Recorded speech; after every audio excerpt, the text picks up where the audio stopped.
네, 좀 쉬다 오셨죠? 자, 이번 시간엔 부동산 저당 대출 제도를 배울 겁니다. 그래서 오늘 우리가 배운 내용은 뭐냐면은 원금 균등 상환이라는 게 있고 원리금 균등 상환이 있어요. 근데 여기는 이름에서 어떻게 해야 될지가 다 나와요. 원금 균등 상환이라는 거는 돈을 갚을 때 원금을 먼저 결정해야 돼. 그래서 원금을 똑같은 원금의 양을 갚아 나가는 거고, 원리금 균등 상환은 똑같은 원금과 이자의 크기로 갚아 나가는데, 원리금은 우리가 어떻게 구했습니까? 부채 서비스액이죠. 요거는 저당 상수에다가 융자 금액을 곱하면 원리금이 나옵니다. 그래서 먼저 원금 균등 상환은 먼저 원금을 결정하고, 원리금 균등 상환은 먼저 원리금을 정해야 돼요. 뭐를 곱해서? 저당 상수를 이용해서. 요게 핵심입니다. 그리고 이제 시험에 제일 자주 등장하는 게 요 네 가지 지문인데, 요 둘을 비교할 때요, 처음에 1회 제일 첫 해에 내는 이자 지급분 있죠. 얘네들은 원금 균등 방식이나 원리금 균등 방식이나 똑같아요. 여기 그냥 제가 이 균등 상환 방식 쓰기 귀찮아서 원금, 원리금 이렇게 적어놨는데, 당연한 거지. 왜? 만약에 원금 균등 상환이랑 원리금 균등 상환이랑 가령 5억을 똑같이 빌려서 5년 동안 갚아야 되고 이자율이 똑같이 10%라면 첫 해에 이자율은 갚은 게 잔금의 이자가 붙는데, 잔금이 5억이랑 똑같잖아요. 아직 갚질 않은 상태니까. 그러니까 이자는 똑같아. 그런데 원금의 지불의 크기는요, 원금이 크고, 초기에 그러면 원리금 지불의 크기는 원리금 지급이 원금과 이자의 크기잖아요. 근데 봐봐요. 이자율은 둘 다 같은데 원금은 원금이 더 크니까 결국 뭐가 더 크겠어요? 원리금의 초기의 원리금 지불 크기도 원금 균등 상환 방식이 원리금보다 큽니다. 그리고 총 원리금 크기는 원리금 균등 상환이 크고요. 총 원리금이란 게 5년 동안 5억의 이자 10%라면 원리금 총 갚은 돈, 이자까지 다 합쳐가지고 총 갚은 돈은 원리금 균등 상환이 원금보다 더 많이 돈을 내야 돼요. 은행 쪽에. 은행한테 줘야 돼, 더 많이. 근데 초기에는 원금 균등 상환이 더 크다는 겁니다. 그래서 이 내용이 아직 여러분들이 와닿지가 않을 텐데, 예를 들어서 설명을 드리면 금방 이해가 가실 거예요. 자, 볼게요. 일단 개념부터 잡고 가면은 이 내용이 그렇게 쉬울 수가 없어요. 일단 원금 균등 상환은 조건이, 봐봐요. 대출 원금은 5천만 원이고 5년 동안 10% 이자율을 적용하는데, 요 조건은 똑같은데 방식만, 하나는 원금 균등이고 하나는 원리금 균등이에요. 그러면 원금 균등 상환에서는 5년 동안 뭐를 균등하게 갚아야 되냐면 원금을 균등하게 갚아야 돼. 그러면 5천만 원을 5년으로 나눠서 원금을 5번 나눠서 1,000만 원씩 똑같은 원금을 갚아야 돼. 근데 원리금 균등 상환에서는 5년 동안 원리금이 균등해야 되죠. 그러니까 대출 원금인 5천만 원에다가 뭐를 곱해서 저당 상수를 곱하면은 원금 5개가 똑같은 연금의 형태로 나오잖아요. 그죠? 원리금, 부채 서비스액이. 그래서 저당 상수를 알아야 돼요. 원리금 균등 상환에서는. 근데 원금 균등 상환에서는 저당 상수가 필요가 없고, 그래서 우리가 앞에 항상 저당 상수 얘기가 나오면 원리금 균등 상환이라고 항상 얘기를 하는 겁니다. 자, 그래서 이 경우에는 봐봐요. 저당 상수가 0.2638이라면 저당 상수에 대출 원금을 곱해서 1,319만 원이 나오죠. 그러면 1,319만 원씩 5년 동안 똑같이 원리금을 균등하게 갚아야 된다는 겁니다. 예를 한번 이제 실제 예를 들어볼게요. 자, 이건 실제로 보면 돼. 먼저 지금 원금 균등 상환이에요. 원금 5천만 원 5년 10% 이자율이에요. 자, 그러면 여기 대출 잔액이 처음에 지금 5천만 원이죠. 돈 하나도 안 갚았어. 그러면 원금 상환액이니까 매년 갚는 원금이고, 그 다음에 요거는 이자고요. 매년 갚는 이자. 그 다음에 매년 갚아야 될 원금 더하기 이자니까 여긴 원리금이에요. 자, 그럼 먼저 원금 균등 상환에서는 먼저 뭐를 결정해야 돼? 원금 균등이니까 원금을 정해야지.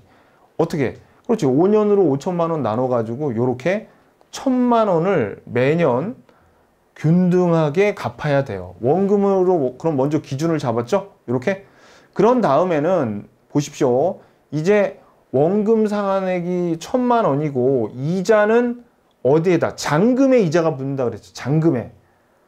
여기에 붙는 게 아니에요. 잔금에 붙어. 그러면 5천만 원에 10% 이자니까 이자 지불할 거는 500만 원이고 그 다음에 원리금은 원금 더하기 이자니까 1,500만 원의 원리금을 첫 해에 내게 돼요. 자, 그리고 둘째 해에는 보세요. 또 원금을 1,000만 원 갚았죠. 그러면 이자는 얼마야? 이자는 아까 1,000만 원을 갚았으니까 잔금이 얼마 남았냐면 4천만 원 남았죠. 그러니까 4천만 원의 이자인 400만 원이 두 번째 해의 이자예요. 그러면 두 번째 해 원리금은 1,400만 원이겠네. 1,000 더하기 400이니까. 그러면 이제 잔금이 얼마 남은 거예요? 300만 원 남았죠? 그러면 그 다음 3년째에 또 원금 1,000만 원 균등하게 갚고 이자는 3천만 원에 이자인 300만 원이 붙어요.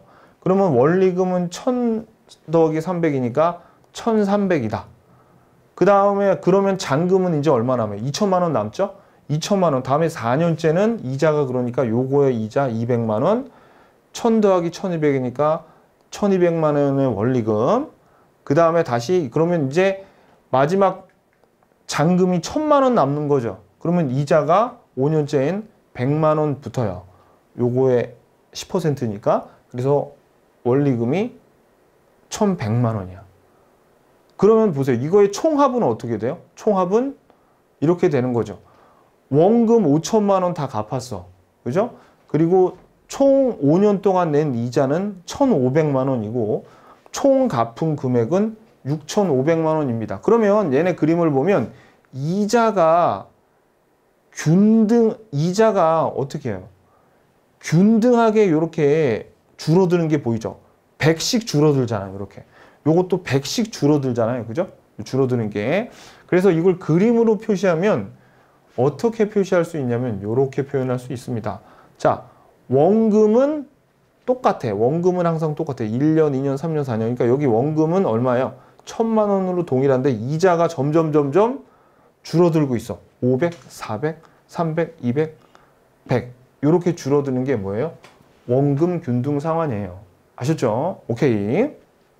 자, 그래서 얘네들의 특징은 뭐냐면 이거 너무나 당연한 건데 원리금 있죠? 원리금. 매년 갚는 원리금은 어떻게 돼? 점점 감소하고 있어. 왜? 원금은 그대로고 이자가 줄어들죠?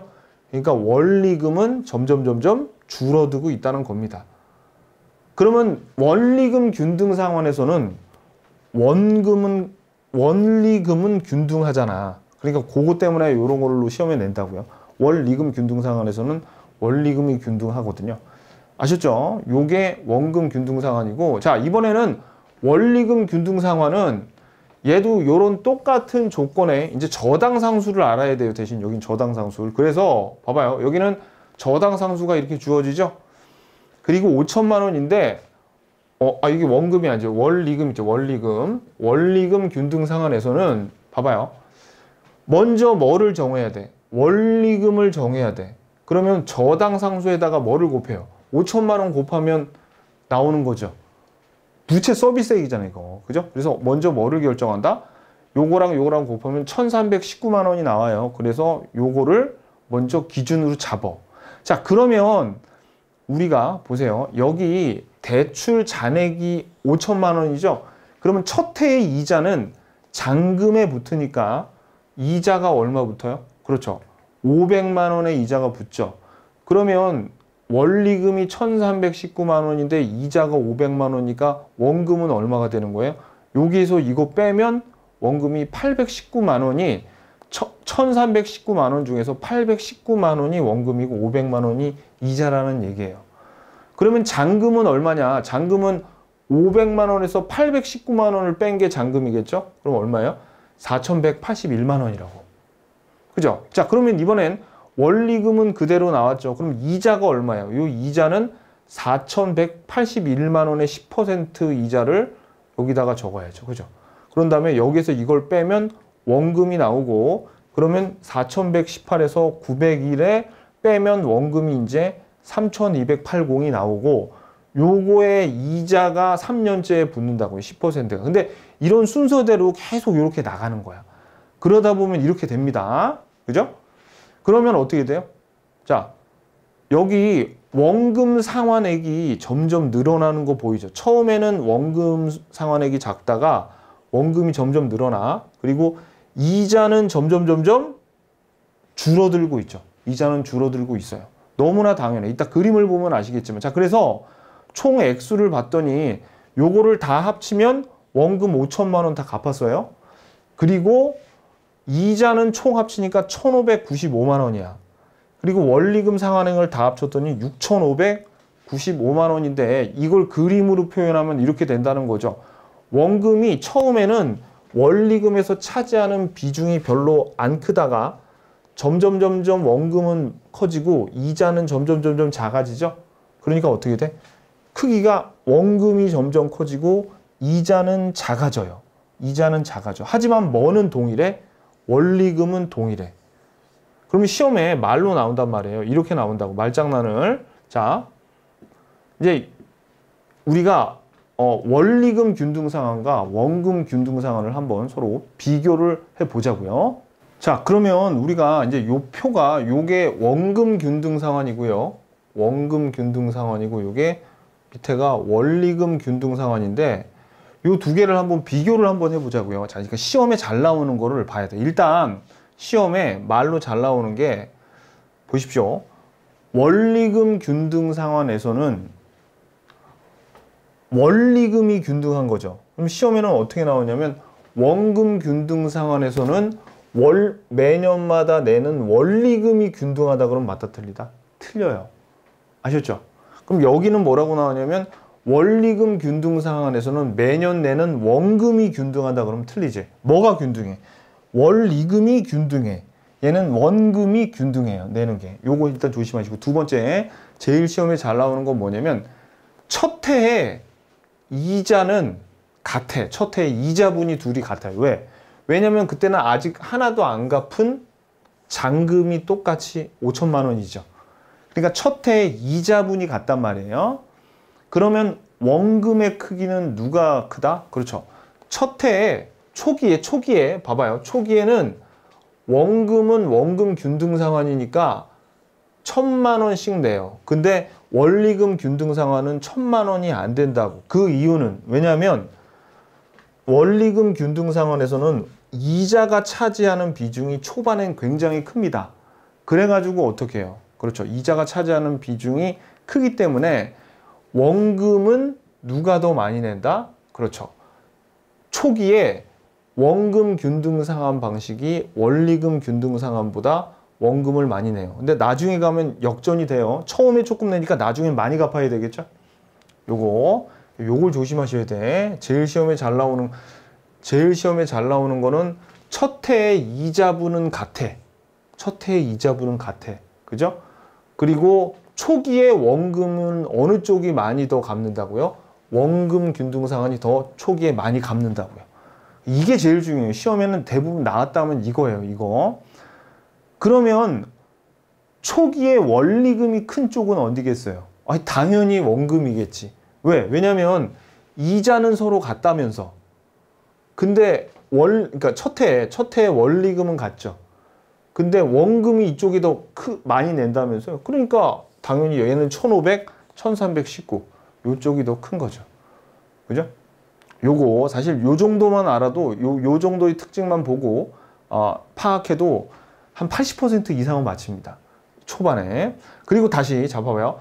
총 내는 금액, 총 원리금이죠. 총 원리금. 돈을 5년까지 이자까지 합쳐서 많이 갚는 애는 누구야? 얘는 봐봐요. 6,595죠? 얘는 6,500이에요. 그 이유는 뭐냐면 이자의 크기를 한번 보자고. 이자의 크기. 이자가 자, 보세요. 이자의 크기를 보면 얘는 초반에 원금이 많이 사라지죠. 그러니까 이자가 얼마 안 붙는단 말이에요. 초반에 잔금을 많이 상환을 했기 때문에. 근데 얘네들은 초반에 조금밖에 원금을 안 갚았기 때문에 이자가 많이 붙어요. 그러니까 총 갚는 이자 금액이 원금보다 원리금 균등 상환이 더 크단 말이에요. 그러니까 당연히 뭐예요? 총액은 누가 더 크다? 원리금이 더 크게 되는 거지.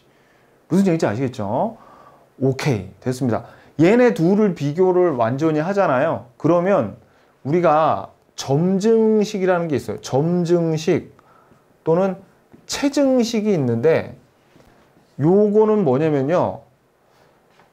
초반에 원금을 굉장히 조금 갖고, 그러니까 초반에 원리금을 초반에 되게 작게 만들고 점점 갈수록 많이 갚게 하는 거야. 그러면 얘네들은 후반으로 갈수록 돈을 더 많이 갚는 거고 초반에는 조금밖에 안 갚죠. 그러면 어떤 식으로 되냐면 초반에 많이 갚는 게 원금이고 원리금이 초반에 얘보다 덜 갚잖아요. 그래서 부등호 크기가, 그러니까 결론은 여러분들이 좀 이따 보면 알겠지만 부등호 크기가 어떻게 되냐면 이렇게 돼요. 항상 원금, 원리금 얘네 둘이 있잖아요. 그러면 체증식은 항상 원리금의 오른쪽에 있어. 이렇게 체증식. 그래가지고 부등호가 이렇게 되거나 아니면 이렇게 됩니다. 그래서 가령 이렇게 원금, 체증식, 원리금 이런 거는 없어요. 항상 순서가 이런 식으로 돼 있어. 얘가 초반에 많이 갔고 얘가 초반에 제일 적게 갔기 때문에 부등호가 항상 이거 아니면 이렇게 된다고요. 얘가 중간에 껴있게 돼요. 항상 셋을 비교할 때는. 오케이, 됐어요. 자, 여기까지 아시면 이제 교재 보면은 뭐든지 다 할 수 있습니다. 교재 한번 볼게요. 이제는 슬슬 읽어 나가기만 하면 돼요. 자, 교재 보시면 258페이지입니다. 저당의 개념, 저당이란 소유한 부동산을 담보로 해서 자금을 빌리는 겁니다. 그죠? 자, 그래서 그냥 이거 한번 읽어보시고, 여기 그냥 뜻이에요. 자, 저당의 상환 방법에서 그냥 CAM도 잘은 안 나오는데, 이거는 더 알 필요 없어요. 이거는 그냥 더 알 필요 없고, 혹시라도 CAM 나오면 그냥, 이거 원금 균등 상환이구나. 요 정도만 알아두면 돼요. 아니, 몰라도 돼. 됐어. 그냥 하지 마시고요. 자, 그래서 원금 균등 상환 방식은 매 기간 동안 상환되는 원금이 균등한 거라 그랬죠. 그래서 먼저 뭐가 결정이 돼요? 원금 상환액이 먼저 결정된다 그랬죠. 이거 봐봐요. 원금이 먼저 결정되잖아요. 그죠? 원금이 먼저 결정된다. 그 다음에 저당 지불액과 이자 지불액이 결정되는 거죠. 자, 그래서 저당 지불액은 원금 상환액과 이자 지불액을 합한 금액이므로 후기로 갈수록 점점 균등하게 감소해. 균등하게. 어떻게? 그렇죠? 자, 원리금 상환액이 저당 지불액이 어떻게 됐어요? 저당 지불액이 점점 균등하게 작아지죠. 이렇게 작아져. 원리금이. 이거 뭐예요? 1500, 1400, 1400, 100씩 작아지잖아. 균등하게 작아진다. 요거. 오케이. 자, 그 다음에, 이자 지불액은, 이자는 저당 잔액을 기준으로, 그러니까 잔금에 이자가 붙어요. 그래서 후기로 갈수록 이자가 균등하게 감소하죠. 그죠? 그러니까 저당 잔액이 감소하기 때문에 이자도 균등하게 감소하는 거예요. 오케이, 됐죠? 그래서 우리가 요 조견표가 나와 있는데 조견표를 보시면 자, 이거 봐봐요. 여기 보면은 1억이죠. 그래서 이자가 어디부터?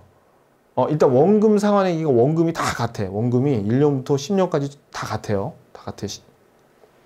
그리고 이자도 어때요? 이자 지급액은 여기에서 1000만 원, 여기 잔금이 9천만 원이니까 900만 원, 8천만 원이니까 800만 원 이런 식으로 붙습니다. 그 다음에 저당 지불액을 보면 저당 지불액이 어떻게 되는 거예요? 얘네들을 더하면 저당 지불액. 얘네들도 균등하게 줄어들죠. 아까 본 내용이랑 똑같아요. 금액만 좀 다르지. 자, 그 다음에 2번에 보면 원리금 균등 상환액 볼게요. 원리금 균등 상환액도 보면 제가 설명드린 내용 그대로입니다. 한번 봐봐요. 자, 얘도 그냥 영어 같은 거 알 필요 없습니다. 알 필요 없고 그냥 우리는 원리금 원리금 균등 상환으로 알면 된다. 자, 저당 지불액, 대출 기간 동안 매기에 상환되는 저당 지불액이 균등하게 상환되죠. 그래서 대출 기간 동안 동일한 원리금이에요. 동일한 원금이라고 하면 틀려요. 요거 쉬운 건데 조심하셔야 되고, 그 다음에 저당 지불액은 대출금에다 저당 상수 곱한다. 따라서 저당 상수를 먼저 알아야지 저당 지불액을 구할 수 있고, 그런 다음에 원금 상환액을 저당 상수로부터 구하죠. 그래 가지고 어떻게 해요? 제가 설명드린 방법으로 쭉 가는 겁니다. 그래서 이런 그림으로 되더라. 여기는 그냥 됐고요.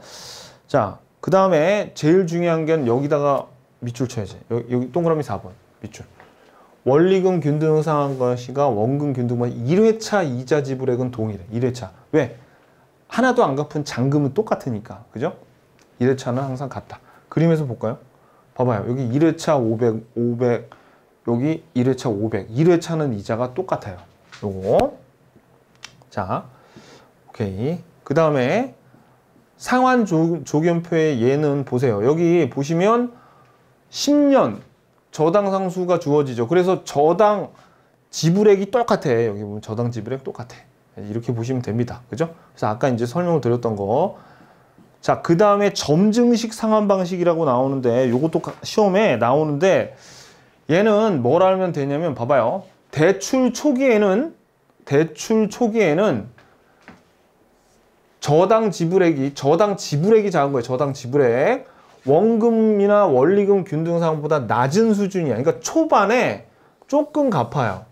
그러다가 저당 지불액 자체가 점점 커져. 그러면 저당 지불액이 점진적으로 증가하니까 요거를 점증식 또는 체증식 상환 방식이다. 요렇게 얘기합니다.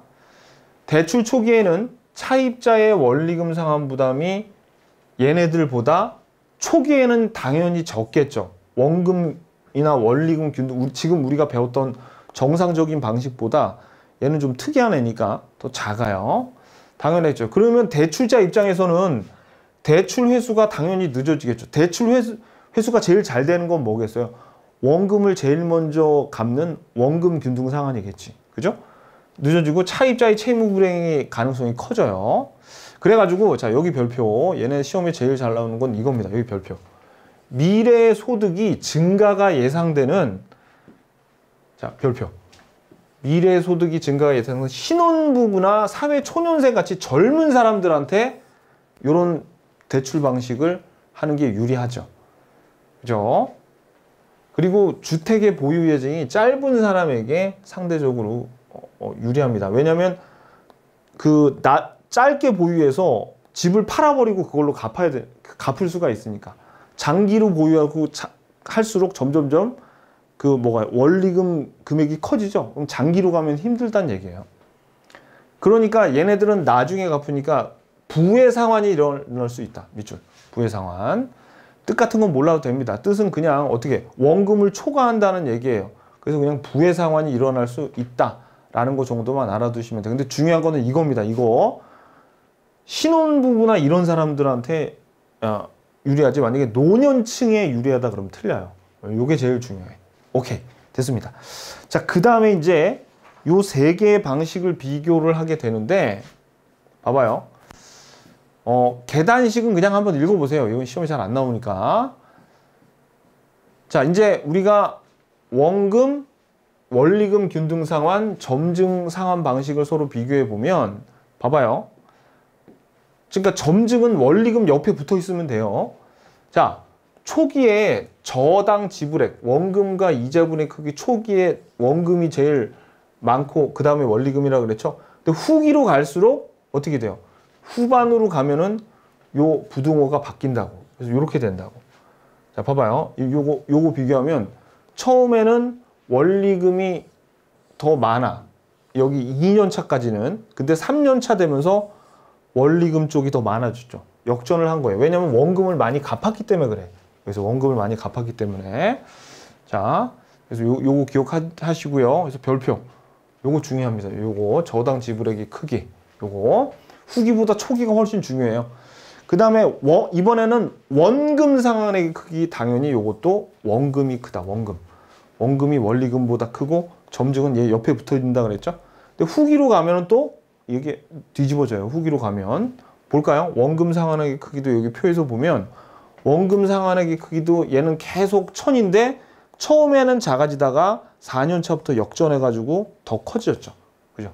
원금 상환액의 크기가. 오케이. 자, 그 다음에 저당 잔액의 크기는 이거는 뭐하고 반대겠어요? 그치? 저당 잔액의 크기는 자, 요거 동그라미 해놓고 여기 이렇게 해놓고 서로 반대인 거야, 반대. 왜? 돈을 많이 갚으면 저당 잔액은 조금밖에 안 남겠죠. 그러니까 부등호가 당연히 반대가 된다는 거예요. 반대가. 봐봐. 요쪽이 부등호인데 여기는 원금보다 잔금이 더 많은 거지. 얘네들이 잔금이 더 많은 거예요. 초기에는. 그죠? 자. 그래서 저당 잔액이 많을수록 당연히 원금 회수가 느려지는 거죠. 그래서 자, 밑줄 요거 중요합니다. 대출자 측이 볼 때 초기에 자금 회수가 빠른 순서가 뭐예요? 원금, 얘가 제일 빠르고 원리금, 그 다음에 점증식이죠. 그죠? 요거 그래서 자금 회수. 그러면 채무 불이행의 위험이 낮은 게 얘네들이 제일 채무 불이행의 위험이 낮고 얘가 제일 크겠죠. 그죠? 오케이. 그 다음에 저당 지불액의 변화는 요거는 뭐예요? 그렇죠. 원리금의 변화가 후기로 갈수록 원금 균등 상환은 감소하잖아. 어떻게? 그렇죠. 원리금의 변화가 얘네는 원리금이 점점 작아지죠. 근데 원리금 균등 상환에서는 동일하고 점증식은 점점 커지잖아. 원리금 자체가 커진다 그랬죠. 요거. 자. 그래서 원리금 균등 방은 일정하고 점증식 상환버시는 점차 증가한다. 그러니까 외울 게 아니란 말이에요. 외울 게. 한번 이해만 하면 그냥 다 머리에 들어온다고. 이런 건. 대출 기간 동안 총 지불액의 크기는 당연히 누가 제일 커요? 총 지불액. 그렇지. 점증식이 크겠지. 아까 원금보다는 원리금이 컸으니까 점증식이 제일 크겠죠. 이자 처음에 원금을 조금 갚기 때문에 이자가 점점점 많이 붙어요. 그래서 그런 거예요. 요거는. 자, 그 다음에 넘기셔가지고요. 264페이지에 저당 지불액의 크기가 자, 그러니까 요것도 아까 나왔던 거 그대로입니다. 요 저당 지불액의 크기가 저당 지불액의 변화하고 일맥상통해요. 그래서 원금 균등 상환에서는 후기로 갈수록 균등하게 감소. 원리금은 일정, 균등, 저당 지불액이 일정하고 균등하고 얘는 점차 증가. 자, 그 다음에 저당 잔액을 한번 비교해봐요. 저당 잔액을 비교해보면 얘도 어떻게 해요? 그죠? 원금 균등 상환에서는 저당 잔액이 볼까요? 자, 잔액이 균등하게 감소하잖아. 그러니까 얘네들은 다 균등하게 움직여요. 원금에서는 저당 잔액. 근데 얘는 좀 균등하게 변화를 안 하죠. 자, 그래서 불균등하게 감소하고 점증 상환 방식은 얘는 오히려 부의 상환이 일어나서 커질 수도 있어. 자, 이 그림을 보시면 이거 별거 아닙니다. 이 그림 아무것도 아니에요. 보면 자, 그림이 저당 지불액이 원리금 균등 상환에서는 항상 일정하죠. 근데 원금 균등 상환에서는 저당 지불액이 작아지죠. 무슨 그림이에요? 이 그림. 항상 일정하잖아. 원리금이 항상 일정해. 저당 지불액이. 근데 원금에서는 작아진다고. 작아졌잖아요. 그죠? 그런데 체증식은 오히려 어떻게 돼요? 체증식은 오히려 커진다고. 이렇게. 그죠? 그 다음에 저당 잔액은 원금 균등 방식은 균등하게 작아져요. 그리고 원리금 균등 방식은 불균등하지만 줄어들긴 줄어드는데 점증식은 오히려 증가하는 부의 상환도 일어날 수 있다는 게 바로 이 그림입니다. 오케이, 됐어요. 자, 그래가지고 그 다음에 가격 조정 수준 저당 방식. 요것도 아까 우리 앞에서 봤는데 부의 상환이 발생할 수 있다는 그런 특징이 있다는 거. 요거 점증적 상환 방식과 유사하게 금리 조정식 저당 대부는 그 다음 페이지에 나오는데 안 중요합니다. 그냥 한번 읽어보시면 돼요. 그래서 제일 중요한 거는 원금 균등 상환 방식과 원리금 균등 상환 방식을 서로 비교하고 얘네들을 요 표로 이렇게 구하는 거 있죠. 이런 건 좀 연습을 해가야 돼요. 실제로 요거를 실제로 구하라는 문제도 계산 문제에 나옵니다. 이따가 우리가 기출문제 풀 때 요걸 보면 돼요. 연습하면 됩니다. 자, 그러면 포인트가, 자, 원금 균등 상환에서는 원금을 먼저 결정했죠. 원리금 균등 상환 계산할 때 저당 상수 곱해서 원리금을 먼저 결정했어. 그리고 1회분의 이자분의 크기는 같고 초기 원금 지불 크기는 원금 균등 상환이 원리금보다 크고 초기 원리금의 지불 크기는 원금이 원리금보다 그러니까 더 크단 말이에요. 이자는 같은데 원금이 이쪽이 더 크니까 총 원리금의 크기는 원리금 균등 상환이 원금 균등 상환보다 더 크고 초기 부담은 원금 균등 상환이 차입자에게 초기 부담이 크다는 거죠. 오케이, 됐습니다. 그럼 여기까지 봤으니까 우리가 이제 2절, 3절 얘네들이 기출문제로 어떻게 나오는지 한번 살펴보자고요. 5분만 쉬었다 오세요.